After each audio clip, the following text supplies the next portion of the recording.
everyone, it's Luke here from Young Writers, and I'm here today with two very special people, and we are going to be celebrating and having a chat about the upcoming Global Environment Day. So, how are you two doing? Very well, thank you. Very good, thank you very much. Have you been enjoying the wonderful weather that this week has given us? It's been amazing. Yeah, it's been. We live right near the sea, so it's a bit like being in the south of France at the moment. Oh, yeah. Lush. Well, I always start off with this really broad question. However, I think it kind of sums everything up quite well. But could you both, in turn, give me an introduction into the world of, like the world of Lydia Corry, the world of Sally Gardner? Sally, do you want to go first? I knew you were going to do that. So the world of Sally Gardner is basically, I write most of the time. I am on a very steep deadline for a book that's coming out, and I just spend my time writing. I sometimes wonder if I have a life, but no, I love what I do. I'm very lucky to do what I do, and I thoroughly enjoyed doing the Tindims. They were a real treat, the Tindims. Yeah. Is that enough of my world, or do you need... Well, I'm sure we'll get into it a bit more, but it sounds like an absolutely wonderful world. I think that sounds like the dream for a lot of people probably watching, so it sounds absolutely fantastic. And how about yourself, Lydia? Well, similarly, I'm in the world of illustrating, so doing mostly in my studio drawing, trying to explain to my 5-year-old daughter that it is work, because she just sees her mum upstairs drawing pictures and thinks that can't be right. But yeah, I'm illustrating lots of different kinds of books at the moment. So I've just done the Tindims with Sally, who's also my mother. But I also do picture books and non-fiction and some slightly older fiction as well. So it's a real broad spectrum, which keeps it really interesting for me. As you said, I just want to jump on that. You said that obviously you two are related, which to me is absolutely fascinating. How did that collaboration come about? Obviously how it came about, but how did the decision to kind of make a book together happen? Well, we both have done different projects with the same editor at Zephyr, so we both have a kind of history there, and yeah, me and Mum spend a lot of time walking our dogs on the beach, talking everything about children's books and stories, and storytelling's always been a big part of our relationship. So the Tindims just sort of happened quite organically on walks along the beach, and we were thinking about actually stories for my daughter, really, things that she would love. And I was a massive fan of The Borrowers when I was a child, so that was a big influence on the Tindims. So yeah, it was quite a kind of, it sort of started with lots of small conversations, and then we just started talking about characters, and it all just kind of took off, didn't it? It happened really, really quickly. I have to give Lydia full credit for coming up with the initial idea. She came and said, look, what about if we had an island which was made out of rubbish that little creatures lived on? And I think you said it on a Friday, didn't you? I think we had this conversation on a Friday, and on Saturday I was hoovering, which I don't often do, but I was. And I just suddenly, the Tindims, I just thought, Tindims, I phoned Lydia up immediately and said, what do you think? The Tindims? And she went, yep. And after that, they came really quickly, all the little characters, and then I came up, when I did Admiral Bonnet, I came up with, I don't think it was Admiral, I just think I had Mrs. Bonnet, and Lydia very rightly said, no, Mum, she should be an Admiral. And that was really great, that sort of put them into another. You had Captain Spoons, and then it was Mrs. Bonnet, and I thought that wasn't right at all. She needed a rank, yeah. Yeah. And also it was so good because the sizing was so important, and we got Broom, who's very, very tall and doesn't look exactly like all the other little squat little Tindims. Tall compared to the other Tindims, yeah. Still only this size. Yeah, you're big. Yeah. And it was just, and one of my favorite characters is Pinch. But what we basically got together was like a little comedy dell'arte company of characters that could just be used to do they really became incredibly versatile over these 4 books. It's so good when you put out a cast of characters and they actually manage to do what you want. You don't do a story and think, oh, we're missing a character. You know, we had them all, so it was good. Yeah, that was really the base of it, was a lot of character work at the beginning, and going back and forth. So I would be drawing, I started with silhouettes just to try and get them all so they were kind of distinctly different, and they have, I think we've got sort of 3 little family groups and then offshoots, and they all wanted to be very quickly different from one another. And yeah, and so it was I mean, incredibly easy working with the author that is also your mother, because the whole process is just free flowing. So I'd send sketches, Mum would talk to me about the writing, I read drafts, it was very sort of organic and back and forth, kind of unlike any other project. You know, usually you get the manuscript, it's very fixed as an illustrator, and it's then your job to try and find out what the author wants. But this was something that was sort of, we both knew what we wanted. I can imagine that kind of reflects into the book as well, though, you know, that creativity, the much more, as you say, like flowy vibe of it, being able to kind of throw things back and forth. I just find it really interesting, the dynamic and the working dynamic. I don't know if there's many people out there that could work with a relative. So it's amazing, and it creates such an interesting story. It kind of gives a niche, and I think it's amazing. It's fascinating. Thanks.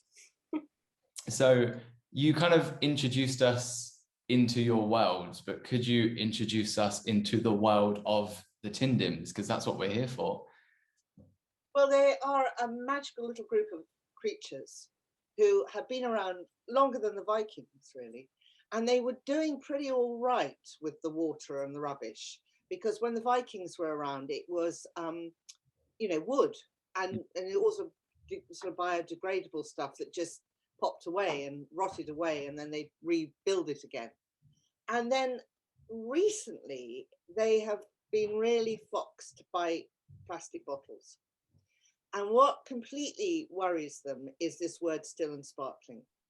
They can't work out what could be in a bottle, and they can't believe it could be water, because that would be utterly ridiculous. And also it's caused not only them a problem, because they've got Bottle Mountain, which they can't see over and they can't see through, but they've also got, and they've used all the bottles, they've used every bit of plastic they can in the most imaginative ways, but it still keeps coming. And their motto is, rubbish today is treasure tomorrow. And actually it's looking very wobbly, their poor motto, because what do they do if these plastic bottles keep on swimming up? And it is a real problem.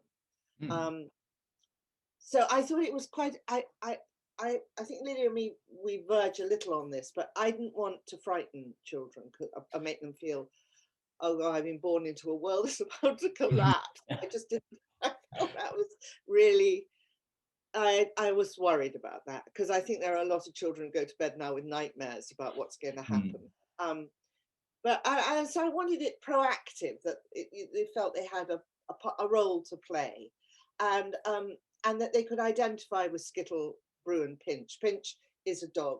And actually most of Pinch's statements come from Lydia, from my granddaughter, who had a wonderful face of going around going, that's a fact actually, which we all love. So that's what was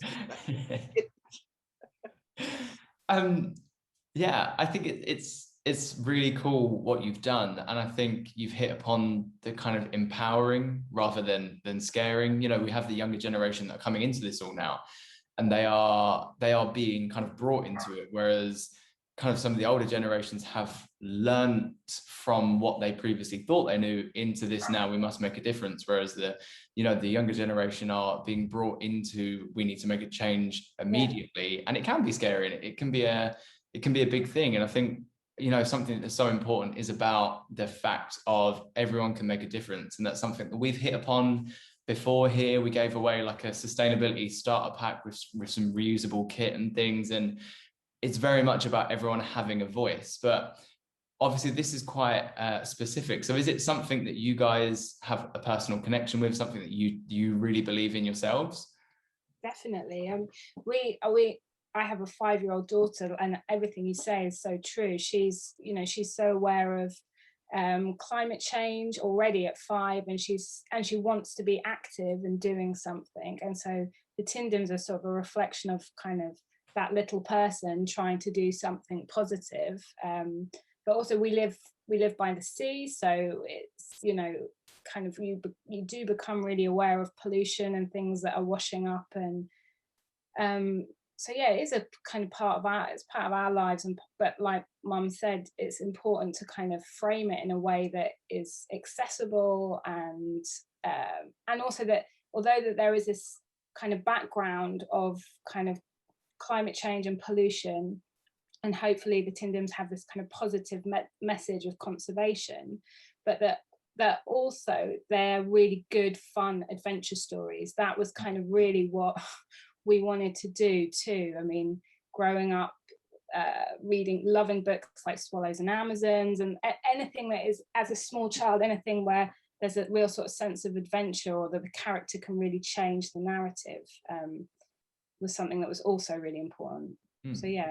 And I think the thing about giving children power, we call them the little long legs in the book, and the long legs. And I mean, even if they can start to realize that, you know, the plastic on their magazines needn't be there. I mean, even if just little things like that, and really looking at particularly water bottles, which are not using recyclable water bottles. I think that all needs to be really questioned. We watch them float up on the shore all the time, and netting, and it's just unnecessary. I mean, the trouble with bottles is little fish swim into them and they can't get out because they get bigger, and they're safe in there because nobody can eat them. But then they get bigger and they can't get out, and turtles die in them and fish die in them. And that's just a tragedy, completely unnecessary tragedy. Yeah, I agree. And it really is the fact that everyone can make a difference. And it's through, you know, books like these where we can, you know, pass on our knowledge, and we can teach the next generation about how to do it without scaring them, and about showing people that really their actions, you know, they do have a consequence. And that works negatively with, you know, using plastic bottles, etc. But it also works positively in when you do go outside and you do pick up some litter, or you do recycle. And anyone can do that, and everyone can do that. And it's about giving everyone the voice and the power. And yeah, I think this book does that. You know, these books do that fantastically. And I think it's really important work as well. It's really important work. And of course, in each book, they go on different adventures, which I find really interesting. You know, the last one was collecting green bottles. And the upcoming one, if you want to tell us about the upcoming one, there's the story that's to come out soon. Well, I love this one. It's my favorite, and it's this one. It's this one, and it's about a fog that comes to the island. It's a very special fog. It's called a gupper fog, and in it is a luminous squid. And the fog can only carry the luminous squid, but it gets incredibly attached to its luminous squid, and it doesn't want to leave. And it sort of takes over the entirety of the island. And in this sort of fog, Ethel Bedina, who runs the fish hospital, believes the moon has fallen into the sea. And so she's very, very concerned about this. And it's, how do you get the moon back in the sky if it's fallen into the sea? And how do they get rid of the gupper fog? And I was quite interested in the idea of that, you know, we're an island, and we seem to be so panicked about anybody coming to this island now. I just sort of wanted to sort of suggest with my fog that maybe if it's embraced and loved a little, it can turn out to be a rather good thing instead of being pushed away. The fog becomes a welcome guest at the end of the story. Yeah, it was a really fun one to illustrate, because visually there's so many elements. They're kind of the Tindims are trying to work out what this sort of mysterious fog that sort of engulfs them, and means that they're sort of carrying torches around the island. They're connecting to one another with bits of string so they don't get lost, and it's kind of ruining their life, isn't it, a little bit, blocking out the sun. It's a big mystery that sort of needs to be solved. And bringing up all these fishes from down below. Yeah, there's the floating moon element is a sort of luminous light. We won't say what it actually is, because that's the mysteries that the Tindims have to solve, but it's attracting all the wrong animals. So all the deep sea creatures are attracted to it, and they're coming too close to the surface, and it's causing a kind of marine Tindim chaos that all has to be sorted out. That involves a submarine trip, some dancing, some festivals. It's all go in this one. I think It sounds like a party. When you talk about the Tindim world, I think what I really love about them is they do have so many festivals. And they have, and they love their tea. They have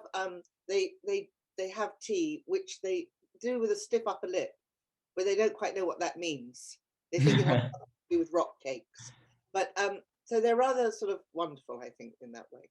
Yeah. It does seem that there is such a world, it's almost like it's not just a story, it's not just a book. You kind of step into this realm where everything is created around them, this Tindim world, and it's this kind of like alternative reality, which is really, really interesting, because anyone can get involved, but also it draws parallels to where we are. So although children or anyone that reads it steps into another world, universe, whatever, and it's totally separate to us, it's also not, it also draws the similarities and kind of puts that point across, and it's really, really important, and fantastic. And it's such an interesting story, concept, idea that's truly important.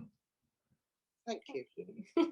So, obviously with World Environment Day coming up, if you could ask, tell, implore anyone out there watching, listening, or even those beyond, one thing or a message for them to take home, what would it be? Can I say, I would like to ask everyone to stop eating calamari. Okay. And octopuses. I'm sorry, it sounds rather posh to say that, but these are wonderful, wonderful marine creatures which we know very little about. They are extraordinary. They live for ages, and we kill octopuses. I just can't even bear to think about it, actually. And they're one of the little marine life that never gets much of a shout, because it's on every menu, and everyone goes, "Oh, it's just great." Actually, please let us not stop doing this, because we'll lose them. We'll lose all our octopus and squid. So my call is for squid and octopus. Okay, I can get behind that, absolutely. Lydia? My one would be just to be really mindful about how we use things like plastic and what we then do with it, because it's here for a long, long time. And so, like the book, like within the stories, things that just get thrown away or used once and chucked out and not thought about, they end up affecting somewhere else in the world. Even if it's that we're shipping our rubbish over to other countries, which is terrible, or killing wildlife, there's always a consequence. And so you have to just be really mindful about what you're consuming and how you're getting rid of it. Can I just also mention that is quite a good illustration of how dreadful this is. There's two. There was, I think it was 24,000 rubber ducks got thrown into the sea by mistake of a container ship. That was 25 years ago, and they're still bobbing up on everyone's shoreline around the world. And the same with, I won't name the company, but the same with trainers. They dumped a whole lot in the sea, and they are bobbing up. So we do really need to be mindful of that. And there are lots of options now. There's ways of not having a plastic toothbrush. There's ways of doing things that mean that you're just, like you said, Luke, just everyone can make a difference, and the difference can be small. It's just changing a couple of things and making some, small decisions in your daily life that have big consequences. If you're not going out and buying bottled water, but you're using your own, think over the course of a lifetime how much that reduces something, and we can all do it. It's not actually tricky. No, that's exactly it. And also plastic bottles can be used in very imaginative ways. I've been looking up, because we do things together at the end of the book. But in India, they use plastic bottles in them, whole gardens are made of containers with plastic bottles. I mean, beautiful things are made from them. And I just think, yeah, well, they're all on YouTube. You can look them up. They're all there to be, enjoyed. Creative. Yeah, fantastic. We don't have to throw it all away.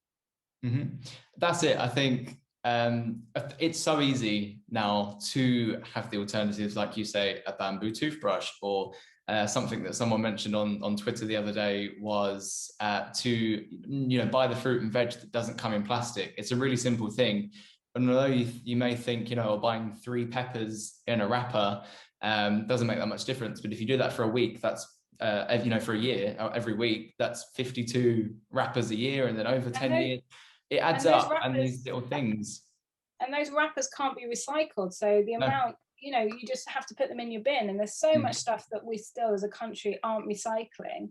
So many things that people are putting in their recycling thinking that they can be, and they're not. They're just they're slowing down the recycling process, and then they have to go to landfill, and all of those things are like you say, just pop it in a bag, pop it in a paper bag.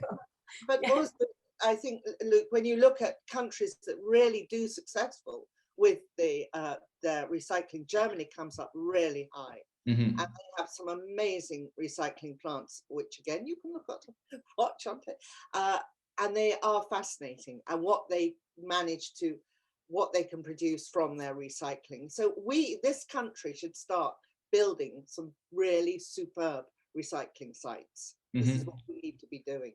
Definitely.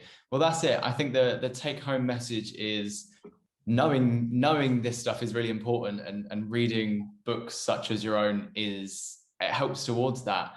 But also the fact that everyone can truly make a difference, and everyone can do something about it. And these very, very small things that seem minute or pointless in the moment actually aren't, because they do add up, they culminate, and they make a difference, and everyone can do that. And I think that's something that kind of goes throughout your books. So the Tindims Floating Moon is out next week, I believe, June 10th. And it's the 4th in the series, so there's 3 more before it. So if you're only just clocking on, you're in luck, because there's 4 to read now instead of 1. So absolutely go and check them out. And also I wish you the absolute best of luck with the launch, and with everything going forward as well. Thank you for your time. Thanks so much, Luke. Of course. Thank you. I'll see you later. Thanks. Bye. Bye.